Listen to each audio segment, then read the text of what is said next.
So I want to read a comment.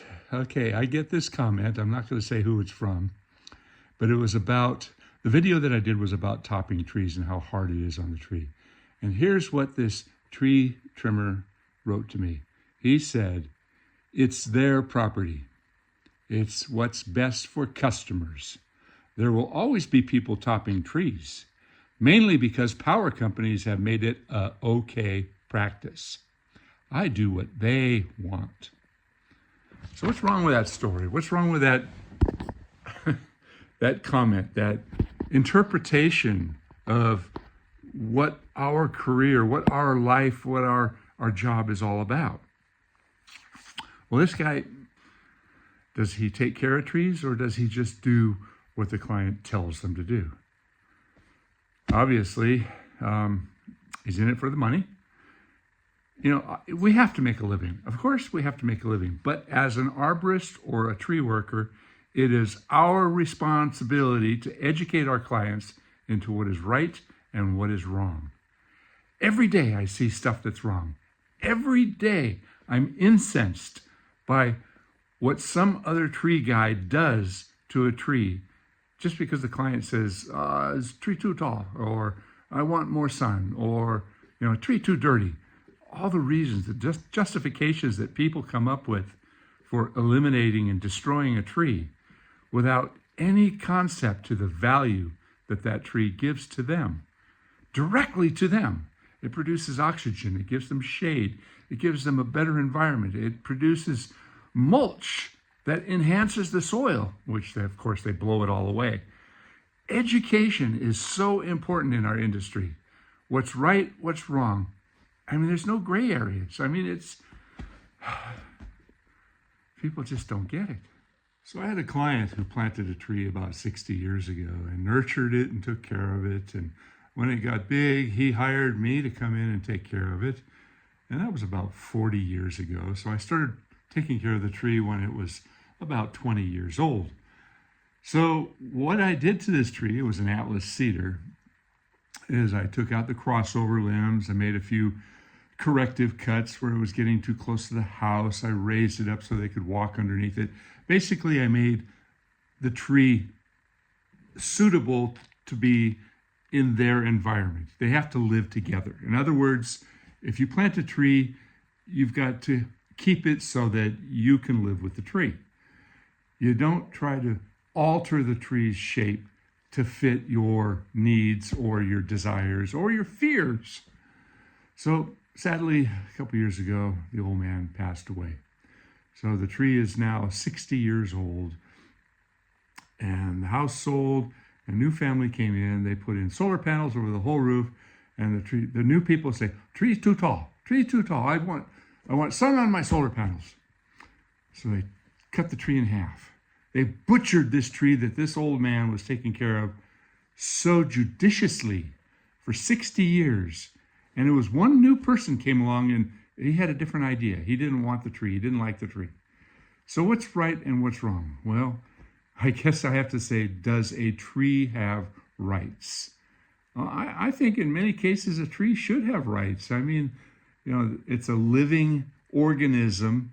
Maybe it doesn't react the same way that people do, but it's growing, it's moving, it's thriving, it's breathing, it's feeding, it's doing everything that life on earth is intended to do. And we make these rash judgments sometimes that impact these trees.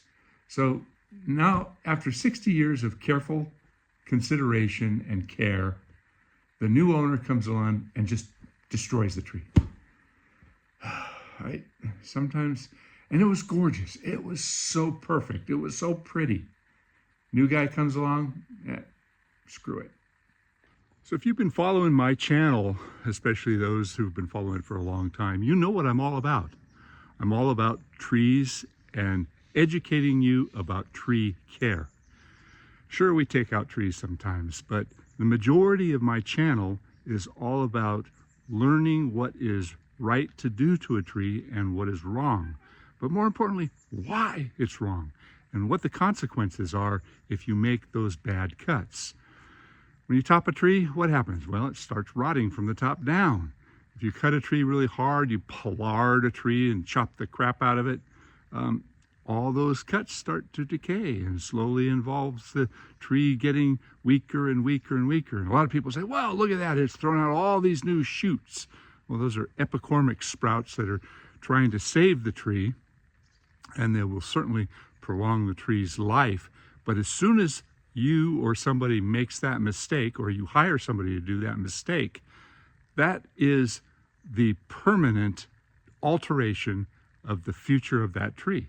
Instead of the tree evolving into a natural, proper form, now it's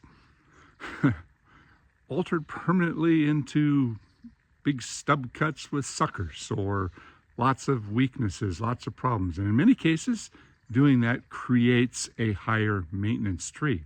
So there's a matter of economics involved in this too. You screw up the tree, you pay for it forever. It means you're constantly trying to keep it safer because all these bad cuts lead to weaknesses and future limb breakage. So think about what you're doing. Also, plant the appropriate tree. So often people plant a tree thinking they want a big shade tree and it outgrows their yard and it owns their whole yard. And they suddenly say, well, it's too big, I've got to reduce it, I've got to make it smaller. And it's about thinking ahead. You know, there are so many landscape architects out there that the choices that they make are wrong. Now, I hate to knock them, but a lot of these guys don't really think about what they're planting. They'll plant because it's the right color, or, you know, they want to fill in something really quickly. They don't think long term. You have to think 30, 40, 50 years out. Everybody's living for the here and now.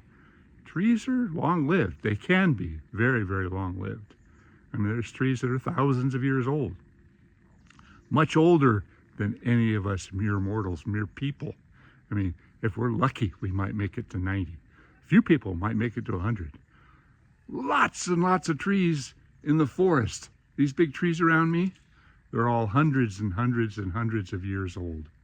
Those big firs back there, they're all 300 to 400 years old. Okay, well, I got really infuriated. I watched the presidential debate the other night, and here we've got these two guys. They're both old guys, older than me. I mean, quite a bit older than me.